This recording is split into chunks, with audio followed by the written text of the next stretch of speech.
Voice of Indonesia. Dari Indonesia untuk dunia. Banyak cara ya untuk bisa studi ke luar negeri. Bagi Anda yang punya mimpi untuk kuliah atau studi di luar negeri, banyak cara bisa dilakukan ya. Dan penting juga untuk tahu sebenarnya step-stepnya seperti apa sih ya. Mungkin Anda buntu atau nggak tahu harus mulai dari mana. Program ini cocok nih untuk para pendengar Voice of Indonesia. Program Study Abroad Around the World. Dan ini adalah program kolaborasi ya antara dari Voice of Indonesia dan juga PPI Dunia. Kali ini kita mau terbang dulu agak jauh nih ke negeri piramid ya. Seperti apa sih para pelajar Indonesia di sana dan bagaimana akhirnya mereka bisa ya studi ke Mesir. Ini caranya gimana nih? Kepo juga ya, penasaran banget nih. Sudah tersambung melalui Zoom dengan Mas Ari Pratama Syuhada ini selaku Wakil Sekretaris Jenderal PPMI Mesir. Halo Mas Ari, apa kabar? Halo, alhamdulillah baik Mbak. Sehat Mas Ari? Sehat, alhamdulillah sehat. Alhamdulillah. Saat ini nggak ada kelas nih ya? Iya lagi libur akhir tahun Mbak. Lagi Libur libur akhir tahun. akhir tahun. Oh, Akhir tahun akhir ajaran Mbak. tahun ajaran. Oke. Sama ya berarti ya jadwalnya kayak di Indonesia ya, lagi liburan ya. Liburan sekolah ya. Iya. Nggak mudik ya Mas Ari ya ke Jakarta ya atau ke Indonesia ya? Eh, Lagi enggak dulu Mbak tahun ini Mbak. Oke, lagi nggak Berhubung lagi dulu enggak. ya. Memang sudah semester berapa sih Mas Ari di sana dan ambil jurusan apa sih di Mesir? Kebetulan kalau saya sendiri Mbak sekarang itu sudah semester akhir. Karena kalau di Universitas Al-Azhar Mesir, mereka tuh menggunakan sistem tingkat. Nah, saya sekarang kebetulan alhamdulillah sudah di tingkat akhir dan tinggal menunggu hasil ujian akhir dan kalau lancar tahun ini sudah lulus sarjana Mbak. Amin Gitu. ya, amin. Semoga lancar Ya. nih Mas Ari. Ambil Ya, kalau jurusan ya? kalau saya ngambil jurusan Akidah dan Filsafat di Fakultas Suludin. Akidah dan filsafat ya. Iya Mbak. Oke. Jadi sudah di semester akhir, kita doakan semoga lancar nih ya Mas Ari ya. Dan penasaran juga ini untuk kuliah di sana nih di Universitas Al-Azhar ya? Iya Mbak, betul di Universitas Al-Azhar. Di Universitas Kairo, Mesir. Al-Azhar Kairo Mesir ini Mas Ari beasiswa full kah atau seperti apa? Jadi sebenarnya Mbak, Universitas Al-Azhar itu terkhusus untuk mahasiswa asing yang belajar di Universitas Al-Azhar Mesir itu mendapatkan keringanan. Jadi kita di sini kalau boleh dibilang gratis ya hampir gratis Mbak. Kita tuh per tahun cuma perlu membayar uang administrasi yang jumlahnya kecil. Mungkin Mbak bakal kaget. Per tahunnya kita cuma membayar sekitar 500.000 per tahun. Itu pun 2-3 tahun terakhir. Tapi ketika saya dulu di tahun-tahun pertama dan tahun kedua, bahkan cuma membayar uang sebesar 80.000 per tahunnya. Untuk apa Sama itu 80.000? Uang administrasi lah bahasanya. Uang administrasi. Sedangkan kayak UKT, biaya-biaya lain tuh di Al-Azhar tidak diberlakukan Mbak. Khusus untuk mahasiswa asing yang belajar di Al-Azhar. Wah. Jadi jadi memang benar-benar murah di sini walaupun kita nggak dapat beasiswa pun biaya atau living cost di Mesir itu terbilang sangat-sangat murah. Oke. Gitu. Jadi untuk bisa kuliah di Universitas Al-Azhar ini kemarin gimana nih caranya Mas Ari? Kalau untuk kuliah di Universitas Al-Azhar biasanya Kemenak Mbak itu mengadakan ujian seleksi masuk Universitas Al-Azhar bagi pelajar Indonesia setiap tahunnya. Dan kebetulan kalau nggak salah tahun ini itu udah habis pendaftaran tapi tinggal menunggu jadwal tes untuk tahun ini. Jadi tiap tahunnya Kemenak bikin seleksi yang ikut biasanya ya alumni pesantren, alumni madrasah aliyah seluruh Indonesia. Kadang bisa capai 3.000 sampai 5.000 peserta, dan yang diterima biasanya sampai 1.000 atau 1.000 lebih calon mahasiswa baru ya. Wah, luar biasa ya, ini kesempatan besar begitu ya. Jadi kalau yang terlambat mungkin bisa coba tahun depan ya.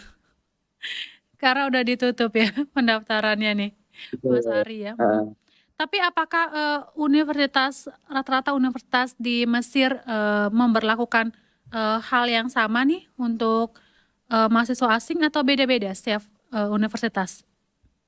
Beda-beda Mbak, bahkan di Universitas Al-Azhar sendiri pun di jurusan-jurusan yang non keagamaan lah kita bilang ya. Jadi di Al-Azhar itu dia terbagi menjadi dua, ada fakultas-fakultas adabi atau fakultas yang jurusan keagamaan Islam, dan fakultas ilmi atau fakultas-fakultas keilmuan umum itu tetap memberlakukan semacam UKT lah seperti di Indonesia, dan itu terbilang standar dan cukup mahal. Nah, jadi memang beasiswa ini atau keringanan dispensasi ini cuma berlaku untuk fakultas keagamaan, Mbak. Itu. Sedangkan di kampus-kampus lain yang ada di Kairo khususnya ya, yang ternama seperti Universitas Kairo, Universitas Dual Islamia dan lain sebagainya, biayanya standar bahkan cenderung tinggi sebetulnya, Mbak. Jadi ini cuma berlaku di Universitas Al-Azhar dan itu pun di fakultas-fakultas keagamaan. Oke, karena ada kerjasama juga mungkin ya dengan Kemenak ya? Sebetulnya berlaku semua pelajar asing, bukan cuma Indonesia, Mbak. Oh, oke. Berarti ini kebijakan universitas ya? Ya. Oke, luar biasa. Jadi kita udah punya bayangan nih kalau kuliah di Mesir. Kalau memang mau lebih yang suka atau mau ambil studi tentang keagamaan, bisa ambil jalur di Universitas Al-Azhar begitu ya, yang lebih murah. Kalaupun seandainya ambil di luar Universitas Al-Azhar, harganya relatif lebih mahal nggak sih dengan studi di Indonesia, atau justru lebih murah?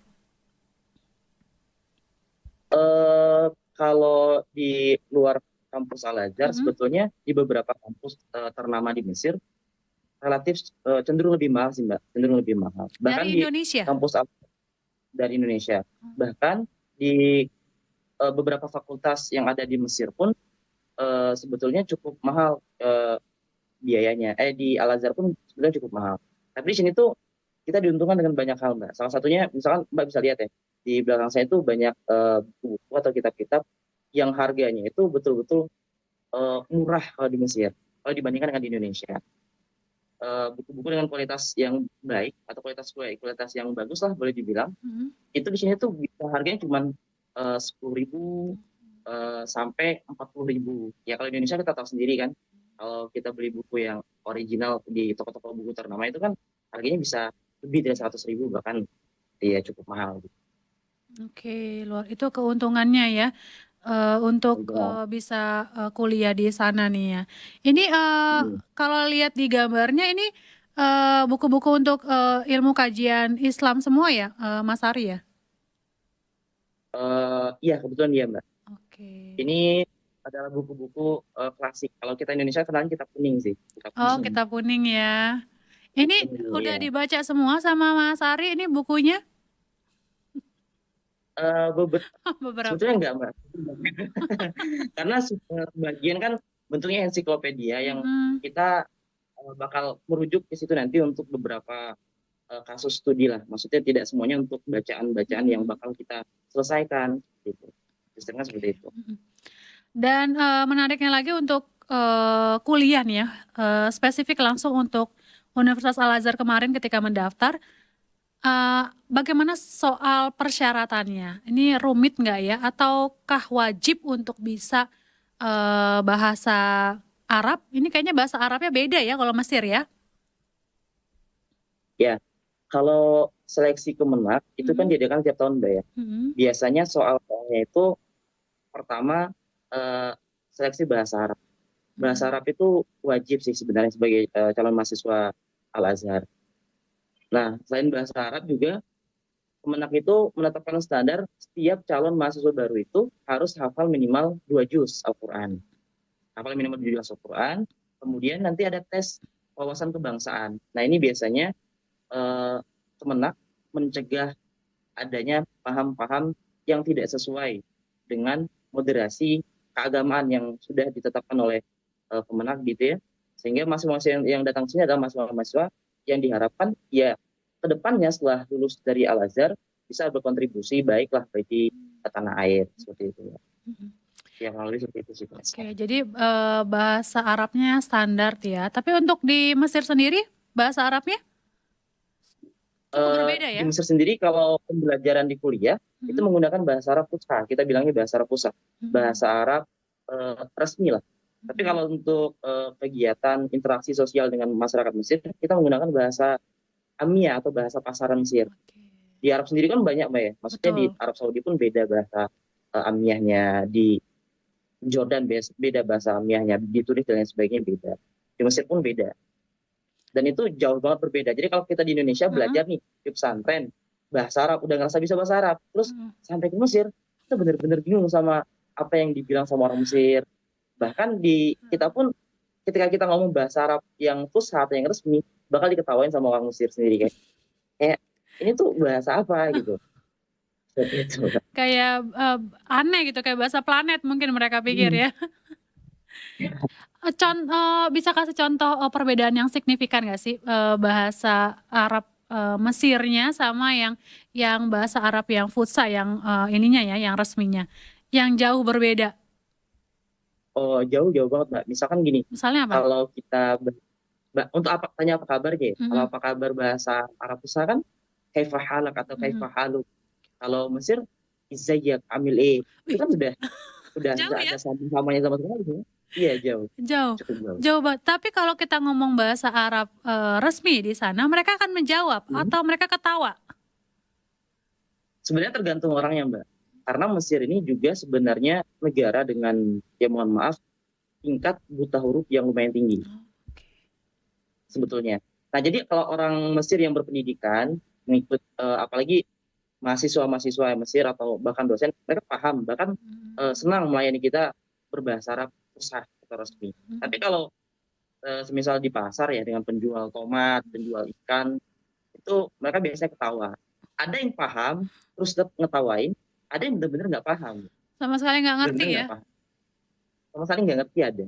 Oke, berarti cukup PR juga ya untuk belajar bahasa berarti ya untuk penyesuaian di sana ya. Ya, benar Mbak. Ada kejadian menarik nggak? Kayaknya ada kejadian lucu nih pasti nih. Mas Ari punya ya kejadian lucu nih ya. Tentang apa nih Mbak? Tentang Apa dulu? misunderstanding kali ya, salah pengertian mungkin dalam penggunaan bahasa. Kalau saya pribadi sih Mbak, karena memang senior-senior di pesantren dulu banyak yang sudah berangkat ke Mesir, sebetulnya sudah riset juga tentang bahasa Amiyah ini. Jadi begitu datang, ada beberapa kosakata yang udah paham dan kita pun sebagai mahasiswa baru kan, saya kan pengurus ini Mbak ya, PPMI Mesir. Di sini itu kita punya 15.000 pelajar untuk saat ini, 15.000 mahasiswa Indonesia, yang itu jumlahnya cukup bombastis dan terpusat di satu kota di Kairo. Jadi banyak sekali program-program dari PPMI Mesir, bahkan dari organisasi-organisasi kedaerahan yang ketika awal banget mahasiswa baru datang ke Mesir, itu udah langsung dicekokin dengan pembelajaran bahasa Amiyah tadi untuk bekal mereka selama di Mesir gitu.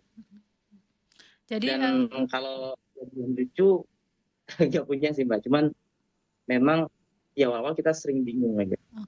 Kalau bahasa biasanya enggak, cuman kalau model interaksi iya itu pernah. Maksudnya gimana nih?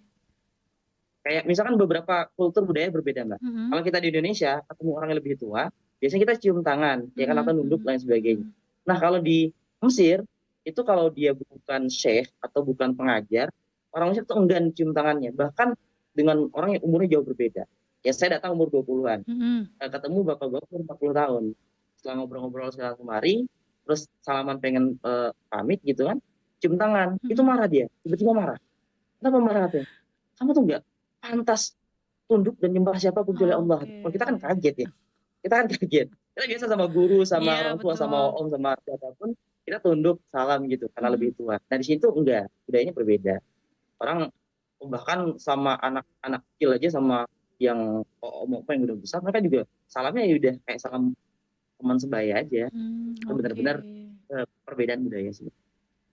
Menarik juga ya, ternyata memang ada hal yang unik-unik ya, yang bikin culture shock juga mungkin ya Ya, di di Indonesia dan juga di Mesir sendiri nih. Lalu apalagi yang adaptasi yang mungkin dirasa penting banget nih untuk masyarakat atau para pelajar yang ingin studi di Mesir selain tadi harus belajar bahasa ya. hmm. Mungkin kalau untuk mahasiswa baru itu yang paling penting adalah adaptasi sama cuaca di sini, Mbak. Oke. Sama cuaca di sini kan kalau di Indonesia kita punya 2 musim ya, musim kemarau sama musim hujan. Kalau di sini kan ada 4 musim.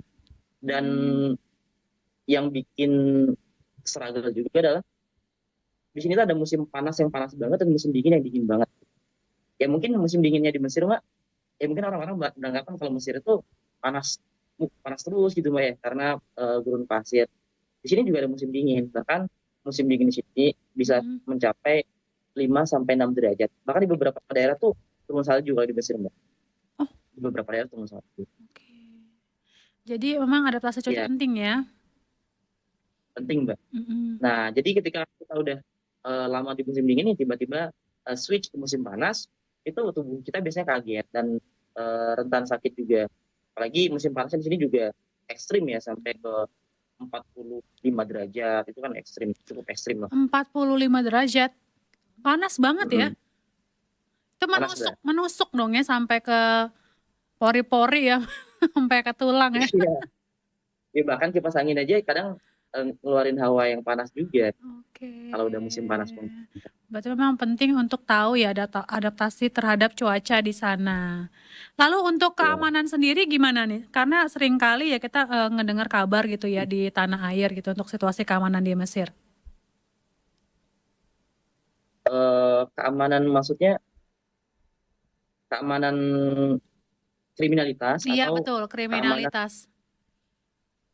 Kalau kriminalitas, kalau kita baca berita memang Mesir tinggi, Mbak. Mm-mm. Mesir lumayan tinggi. Tapi kita diuntungkan mahasiswa Indonesia di sini, kita tuh tinggal di beberapa daerah. Jadi kita tuh tinggal secara terpusat. Jadi teman-teman Indonesia di sini tuh tinggal di kurang lebih 3 titik lah yang padat mahasiswa Indonesianya. Nah, yang tinggal di luar 3 titik ini biasanya memang rawan terjadi kriminalitas. Bahkan di 3 titik pun rawan terjadi kriminalitas karena apalagi sekarang Mesir ya, Mesir kan mengalami inflasi yang cukup tinggi, bahan-bahan pokok naik, kemudian masyarakat Mesir pun yang di bawah garis kemiskinan tuh lumayan banyak, apalagi kita di ibu kota Kairo cukup tinggi sih, Mbak. Ya seperti ya kayak pencopetan, begal, atau kita sebut harumi, kemudian pelecehan seksual juga terjadi di sini. Nah, makanya kita ngimbau ke teman-teman pelajar dan mahasiswa Indonesia yang ada di Mesir itu supaya kemana-mana tuh kalau bisa nggak sendirian, terutama pelajar-pelajar perempuan, karena tingkat kriminalitas yang cukup tinggi ya. Kalau dibanding tanah air sebenarnya Jakarta ya sebenarnya mirip-mirip sih, Mbak, mirip-mirip seperti di Jakarta, cuma mungkin Mesir agak tinggi sedikit ya. Oke, jadi memang harus tetap waspada dan hati-hati ya, apalagi di negeri orang. Oke, Mas Ari, terima kasih nih, menarik sekali ya kita dapat insight yang baru nih tentang Mesir dan juga bagaimana kondisi terkini di sana dan cara ya untuk nge-apply nih ya untuk studi di sana. Kalau pendengar mau pakai jalurnya Mas Ari boleh ya langsung daftar ke Kemenak, tapi tahun ini udah ditutup sayangnya ya. Tunggu tahun Benar. depan ya. Tipsnya apa nih? 3 tips mungkin Mas Ari terakhir? Tips buat lulus Mesir, Mbak ya? Bisa studi di Mesir, Eh, tipsnya apa? Tipsnya kalau memang teman-teman di Indonesia, terutama alumni-alumni pesantren, alumni-alumni madrasah aliyah di Indonesia, yang ingin belajar ke Mesir, pertama hafal Al-Quran minimal 2 juz, itu benar-benar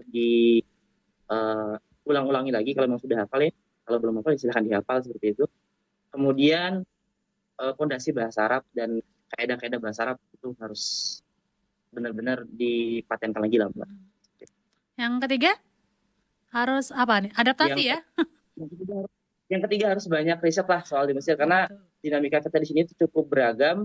Jadi teman-teman jangan sampai nanti justru salah jalur. Nah, selain jalur Kemenak dan jalur-jalur yang resmi dibuka oleh pemerintah, saran saya harus banyak riset karena kesini juga Mbak, selain kuliah di Universitas Al-Azhar, beberapa teman-teman pelajar juga banyak yang masuk ke Mahat atau setingkat SMP SMA-nya Al-Azhar, dan itu biasanya eh, banyak teman-teman yang belum siap untuk untuk menjalani kehidupan di luar negeri. Itu menurut saya perlu banyak riset lah sebelum Tuh penting tuh. memutuskan belajar ke Mesir. 3 tips dari Mas Ari nih untuk studi di Mesir. Mas Ari terima kasih banyak ya, sukses juga untuk studinya biar cepat lulus dan balik ke tanah air ya. Amin.